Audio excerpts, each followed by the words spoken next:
बिस्मिल्लाहिर्रहमानिर्रहीम। अस्सलाम वालेकुम।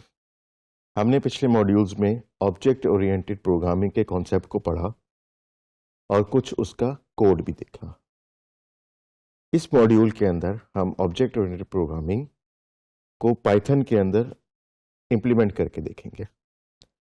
तो हम आ जाते हैं अपने जुपिटर नोटबुक की तरफ और वहाँ पे हम क्लास और ऑब्जेक्ट का कोड लिख के इसकी प्रैक्टिस करते हैं। तो जैसे कि पहली एग्जांपल में आपको नज़र आ रहा है कि हमने क्या किया, एक क्लास बनाई कार के नाम से और इसके अंदर एक सिंगल मेथड रखा ड्राइव के नाम से। तो जब हमने क्लास का कीवर्ड लिखा उससे उसको पता लग गया कि एक क्लास का ब्लूप्रिंट बनने लगा है। फिर हम उसका नाम रख देंगे कि इस टेम्पलेट का नाम कार है और उसके बाद कॉलन से वो टेम्पलेट स्टार्ट हो जाएगा। नेक्स्ट जब हम इसका एक मेथड डिफाइन करेंगे और उसको हम टैब दे देंगे तो डेफ के कीवर्ड से हमें पता लग जाएगा कि यहाँ पे एक मेथड डिफाइन होने लगा है। उसका नाम ड्राइव होगा और उसके अंदर सेल्फ का ऑब्जेक्ट पास होगा जिससे हमें पता लगेगा कि ये मेथड कौन से ऑब्जेक्ट पे कॉल हुआ है। इस मेथड के अंदर हमने एक प्रिंट की स्टेटमेंट लिख दी, द कार इज मूविंग। तो यहाँ पे हमारा क्लास का टेम्पलेट कंप्लीट हो गया जिसके अंदर अभी सिर्फ एक मेथड है। फ्यूचर में हम इसमें मजीद एट्रीब्यूट्स और मजीद मेथड्स भी डालेंगे। अभी हम इस कोड सेल को चला के देखते हैं। ये कोड सेल चला और आपको कोई आउटपुट नज़र नहीं आई और उसकी वजह यही है कि अभी तो हमने सिर्फ ब्लूप्रिंट बनाया है, अभी हमने कोई ऑब्जेक्ट तो नहीं बनाया। तो अभी हमने शेख चिली की तरह एक कार का डिज़ाइन ही बनाया है, गाड़ी नहीं बनाई।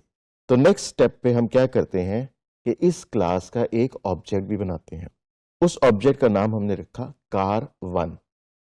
ये वो पहली कार है जो हम इस टेम्पलेट की बुनियाद पर बनाएंगे और इसको लिखने का तरीका ये है, कार1 इज इक्वल टू कार और ब्रैकेट।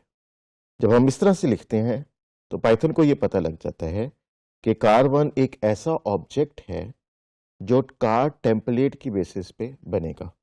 इसका मतलब ये है कि कार क्लास के जितने मेथड्स और जितने डेटा एट्रीब्यूट्स हैं वो सारे कार1 के अंदर आ जाएंगे। नेक्स्ट स्टेप पे हम क्या करते हैं, कार1 का एक मेथड कॉल करते हैं ड्राइव के नाम से और मेथड कॉल करने के लिए हम ब्रैकेट्स का इस्तेमाल करते हैं। अब आपके जहन में शायद ये सवाल आ रहा हो कि हमने सेल्फ को तो पास किया ही नहीं। तो सेल्फ एक ऐसा इनपुट पैरामीटर है जो ऑटोमेटिकली पास हो जाता है। तो बेसिकली जब आपने car1 डॉट ड्राइव लिखा तो इस मेथड के अंदर car1 जो ऑब्जेक्ट है वो सेल्फ के नाम से आ जाएगा, लिहाजा हमें लिखने की ज़रूरत नहीं है, ये ऑब्जेक्ट ऑटोमेटिकली पास हो जाता है। अब हम इस कोड सेल को चलाते हैं तो देखते हैं ड्राइव का फंक्शन जब कॉल हुआ तो उसके अंदर जो प्रिंट की स्टेटमेंट थी वो एग्जीक्यूट होगी और the car is moving print हो गया। तो ये हमने प्रैक्टिस की एक कार की जिसके अंदर हमने एक मेथड बनाया ड्राइव का और उसमें एक प्रिंट स्टेटमेंट डाल दी। अब हम इसी क्लास को टेम्पलेट के अंदर एक डेटा एट्रीब्यूट भी डालते हैं जिसका नाम है कलर और उसको हम वैल्यू दे देंगे रेड। अब इससे क्या होगा कि जो भी कार बनेगी उसका एक डिफ़ॉल्ट कलर होगा रेड। हम चाहें तो उस कलर को चेंज कर सकते हैं।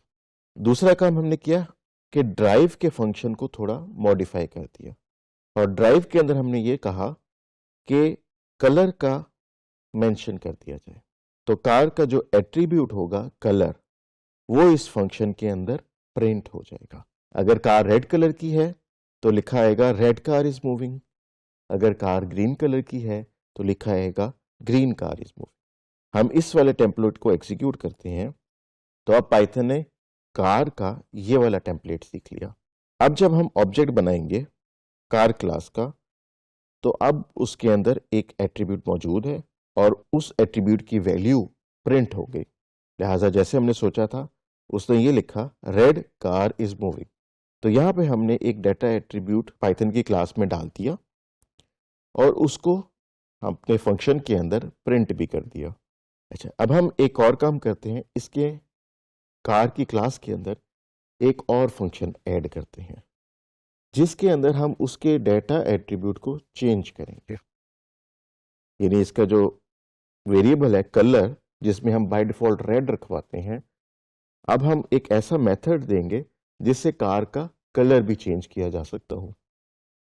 और हमने यही पढ़ा था कि जब ऑब्जेक्ट बनाते हैं तो उसके अंदर कुछ डाटा एट्रीब्यूट्स होते हैं और ऐसे फंक्शंस होते हैं जो उन डाटा एट्रीब्यूट्स पे काम करते हैं। लिहाजा वही हमारे पास कार का एट्रीब्यूट भी है जिसकी डिफ़ॉल्ट वैल्यू हमने रेड रख दी। ड्राइव का मेथड भी वही है हमारा, और हमने एक और फंक्शन डाल दिया जिसका नाम है सेट कलर। इस फंक्शन के नाम से आपको अंदाज़ा हो जाएगा कि हम इस मेथड को यूज़ करके कलर के कार को एक नई वैल्यू दे सकते हैं, उसको सेट कर सकते हैं। तो उसके अंदर जो सेल्फ का ऑब्जेक्ट है वो तो पास होगा ही, उसके बाद हम एक नया एट्रीब्यूट पास करेंगे जिसका नाम होगा न्यू कलर। और फंक्शन की बॉडी के अंदर हम कार के कलर को न्यू कलर से सेट कर देंगे। इस तरह के मेथड्स को हम यूजुअली सेटर्स कहते हैं। तो हम इस कोड सेल को एग्जीक्यूट करते हैं।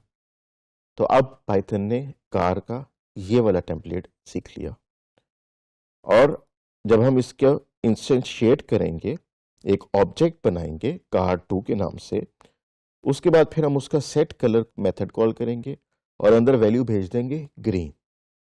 तो वो मेथड के अंदर जाके कलर को ग्रीन से सेट कर देगा। फिर जब हम ड्राइव करेंगे तो हमारे पास ये प्रिंट आउट होना चाहिए ग्रीन कार इज मूविंग, बजाय इसके कि रेड कार इज मूविंग लिखा है। तो इसको चला के देखते हैं आपकी क्यूरोसिटी को कम करने के लिए। और हमने जैसे एक्सपेक्ट किया था green car is moving print हो गया। तो अब आपको पता लग गया है कि हम क्लास के अंदर डेटा एट्रीब्यूट्स को ऐड कर सकते हैं और ऐसे मेथड्स लिख सकते हैं जिनसे उस डेटा की वैल्यू सेट करें या उस डेटा को प्रिंट कर दें। और इसी के ऊपर हम मज़ीद कॉम्प्लेक्स मेथड्स बिल्ट ऑन करते जाते हैं और हमारी क्लास जो है वो स्केल अप होती जाती है। और इस टेम्पलेट क्लास के हम जितने चाहें ऑब्जेक्ट्स बना सकते हैं। हर ऑब्जेक्ट के एट्रीब्यूट्स डिफरेंट होंगे।